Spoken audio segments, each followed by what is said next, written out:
میرے محترم بھائیوں، دوستوں اور بزرگوں، اللہ رب العزت نے اس ساری کائنات کو بنایا، اپنی قدرت سے بنایا، جو چاہا جیسے چاہا بنا دیا۔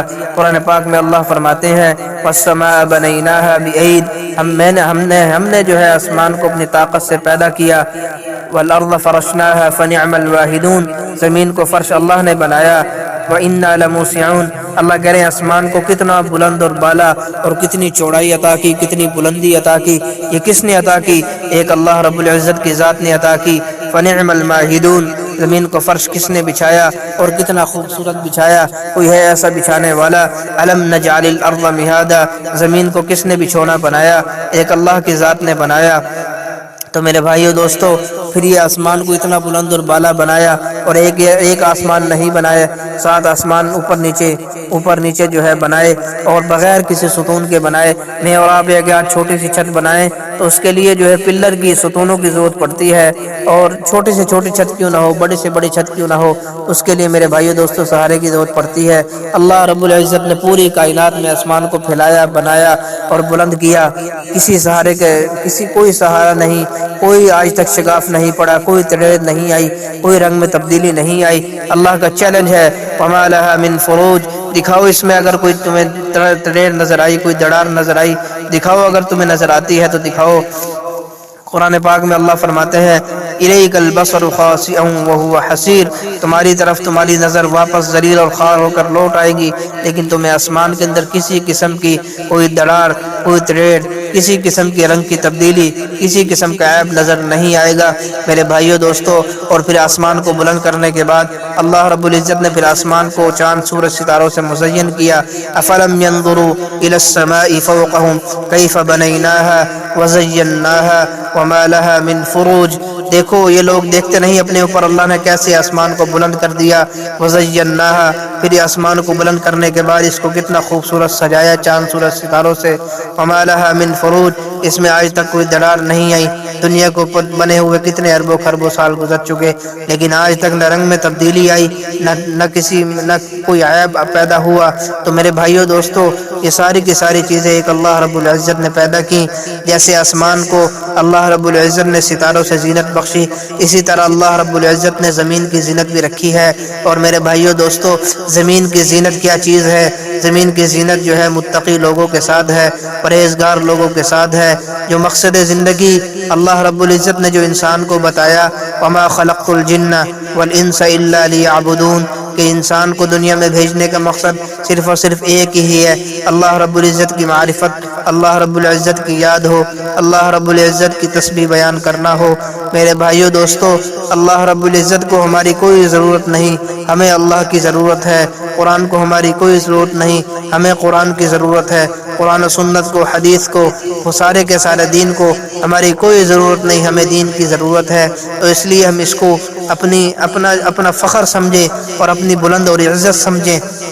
اور میرے بھائیو دوستو، اللہ رب العزت نے قرآن پاک میں فرمایا یا ایھا الناس انا خلقناکم من ذکر وانثی وجعلناکم شعوبا وقبائل لتعارفوا، اے دنیا بھر کے انسانوں، اللہ رب العزت نے تمہیں ایک نر اور مادے سے، ایک ماں اور باپ سے، ایک مرد اور عورت سے پیدا کیا۔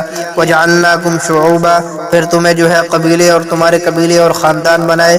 وقبائل لتعارفوا، خاندان اور قبیلے کس لیے بنائے؟ تاکہ تم آپس میں ایک دوسرے کی پہچان کر سکو۔ ان اکرمکم عند اللہ اتقاکم، لوگو اب سنو، اب اللہ کے ہاں کون، اللہ کے ہاں عزت کا معیار کیا ہے؟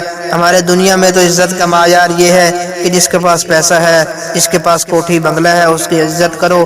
جس کے پاس جو غریب ہے، وہ چاہے جیسا کیسا ہے، چاہے وہ کالا ہے، گورا ہے، جیسا مرضی ہے، وہ بے عزت ہے، جو مرضی کرتے رہو۔ نہیں میرے بھائیو دوستو، اللہ کے ہاں عزت کا معیار یہ نہیں، یہ تو دنیا کے بدبخت لوگوں کا بنایا ہوا ہے۔ اللہ کے ہاں عزت کا معیار یہ ہے ان اکرمکم عند اللہ اتقاکم، اللہ کے ہاں جو سب سے زیادہ متقی اور اللہ کے ہاں جو سب سے زیادہ متقی ہوگا اور پرہیزگار ہوگا، اللہ سے ڈرنے والا ہوگا، وہ سب سے زیادہ عزت والا، بلند و بالا ہوگا۔ تو اس لیے میرے بھائیو دوستو، اللہ کے ہاں اللہ کے ساتھ جو قریب ہونے کا جو پیمانہ ہے وہ اس بندے کے تقوی کے مطابق ہے۔ جو بندہ جتنا زیادہ اللہ سے ڈرتا ہوگا، جتنا زیادہ متقی پرہیزگار ہوگا، وہ اللہ کے اتنا ہی قریب ہوگا۔ قرآن پاک میں اللہ خود فرماتے ہیں ان اولیاءہ الا المتقون، کہ اللہ کے ولی کون ہوتے ہیں؟ اللہ کے دوست صرف اور صرف اللہ سے ڈرنے والے ہوتے ہیں۔ الا ان اولیاء اللہ لا خوف علیہم ولا هم يحزنون، اے دنیا بھر کے انسانوں سن لو، جو اللہ کے ولی ہوتے ہیں، جو اللہ کے دوست ہوتے ہیں، ان پر کوئی خوف اور کوئی غم نہیں ہوتا۔ تو میرے بھائیو دوستو، اللہ رب العزت کے ہاں عزت کو جو مقام ہے، بلند اور بالا ہونے کا جو مقام ہے، وہ صرف اور صرف اللہ سے ڈرنا اور تقوی ہے۔ جو آدمی جتنا زیادہ تقوی اختیار کرے گا، اللہ رب العزت کا دوست بنتا چلا جائے گا۔ تو میرے بھائیو دوستو، ولی کون ہوتا ہے؟ اور ولی اللہ قرآن پاک میں خود فرماتے ہیں ھدی للمتقین، جو اللہ سے ڈرنے والے ہیں، یہ قرآن ان کے لیے سراپا ہدایت ہے، ان کے لیے ہدایت ہے، ان کے لیے ایک ہدایت کا راستہ ہے، واضح راستہ ہے۔ قرآن ان کے ساتھ چلتا چلا جائے گا اور جنت کے راستے پہ ان کو چلاتا چلا جائے گا۔ اور اللہ خود فرماتے ہیں کہ متقی لوگ کون ہیں؟ اب اللہ آگے فرما رہے ہیں الذین یقیمون الصلاۃ، جو لوگ نماز قائم کرتے ہیں، ویؤتون الزکاۃ، اللہ نے اگر مال دیا تو اس کی زکوٰۃ ادا کرتے ہیں، وہم بالآخرۃ هم یوقنون، آخرت کے دن پر ایمان رکھتے ہیں۔ تو میرے بھائیو دوستو، اللہ خود فرما رہے ہیں کہ یہی لوگ ہیں جو ہدایت یافتہ ہیں۔ اللہ کی طرف سے ان کو کامیابی کی بشارت سنا دو۔ میرے بھائیو دوستو، ولایت کے درجات ہوتے ہیں۔ ایک ولایت کا درجہ تو ہر ایک بندے کو میسر ہے کہ جس نے کلمہ پڑھ لیا وہ بھی ولی ہے، لیکن ولایت کے درجات ہوتے ہیں۔ ایک ولایت عامہ ہوتی ہے اور ایک ولایت خاصہ۔ ولایت عامہ تو ہر ایک ادنا انسان جو ایمان والا ہے اس کو نصیب ہو جاتی ہے، لیکن ولایت خاصہ میرے بھائیو دوستو، یہ تقوی اس کے لیے اختیار کرنا پڑتا ہے، اور اللہ کے ہاں تقوی کے بغیر یہ قابل قبول نہیں۔ انما یتقبل اللہ من المتقین، اللہ تعالیٰ جو ہے متقی لوگوں کے ہی اعمال قبول کرتے ہیں۔ قرآن پاک میں اللہ رب العزت نے جا بجا متقی لوگوں کے قصے بیان کیے، متقی لوگوں کی تعریفیں بیان کی۔ قرآن میں آپ جس صفحے میں چلے جائیں، جس آیت میں چلے جائیں، متقی لوگوں کے اللہ رب العزت گن گا رہے ہیں۔ تو میرے بھائیو دوستو، اللہ رب العزت نے جو تقوی کا، اللہ رب العزت کے جو اللہ کے ہاں جو عزت کا معیار ہے، بلند و بالا ہونے کا جو مقام ہے، وہ اللہ کے ہاں صرف اور صرف ایک ہی چیز ہے کہ تقوی جو آدمی اختیار کرتا چلا جائے گا تو وہ آدمی اللہ کے ہاں قریب ہوتا چلا جائے گا۔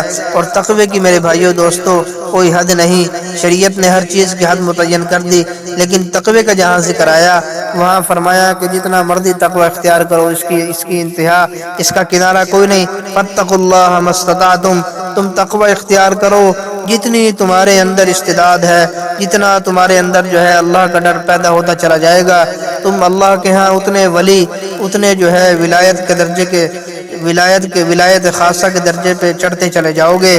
تو قرآن پاک میں اللہ فرماتے ہیں یا ایھا الذین آمنوا اتقوا اللہ حق تقاتہ، اے ایمان والو تم اللہ سے ایسے ڈرو جیسے اللہ سے ڈرنے کا حق ہے، تم تقوی ایسا اختیار کرو جیسے تقوی اختیار کرنے کا حق ہے۔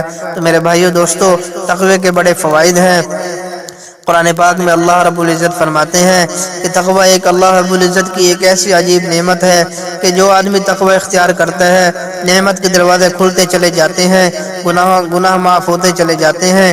اور اللہ پاک فرماتے ہیں وَمَن يَتَّقِ اللَّهَ يُكَفِّرْ عَنْهُ سَيِّئَاتِهِ وَيُعْظِمْ لَهُ أَجْرًا، جو آدمی تقوی اختیار کرتا ہے اللہ پاک اس کے گناہوں کو معاف فرماتے ہیں، اس کے اجر کو بڑا کر دیتے ہیں، اور اتنا اجر عطا فرماتے ہیں کہ شاید اس کی سوچ ہو۔ قرآن پاک میں اللہ ایک اور جگہ فرماتے ہیں یا ایھا الذین آمنوا ان تتقوا اللہ یجعل لکم فرقانا، اے ایمان والو اگر تم تقوی اختیار کرو گے تو وہ تمہیں قوت فارقہ عطا فرمائے گا۔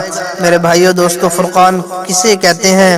فرقان ایسا نور ہوتا ہے جو حق اور باطل کے درمیان فرق کر دیتا ہے۔ اللہ رب العزت ایسی اس کو بصیرت عطا کرتے ہیں، جو آدمی تقوی اختیار کرتا ہے اللہ اس کو فرقان عطا کر دیتے ہیں، تو یعنی اس کو ایسی سمجھ عطا کر دیتے ہیں کہ جس کے ذریعے اس کو حق اور باطل کے درمیان واضح فرق نظر آتا ہے۔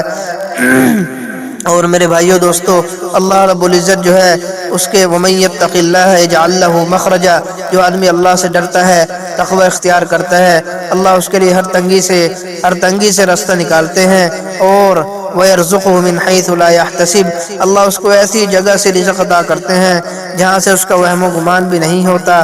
میرے بھائیوں دوستو، تو اس لیے میرے بھائیوں دوستو، آج مجھے اور آپ کو تقوی کی بہت زیادہ ضرورت ہے۔ ہم جتنا تقوی اختیار کریں گے اتنا اللہ کے ولی بنتے چلے جائیں گے۔ تو اس لیے کم از کم میرے بھائیوں دوستو، کم از کم یہ ہے کہ نماز کا اہتمام ہو، اور میرے بھائیوں دوستو اگر اللہ نے مال دیا تو زکوٰۃ کی ادائیگی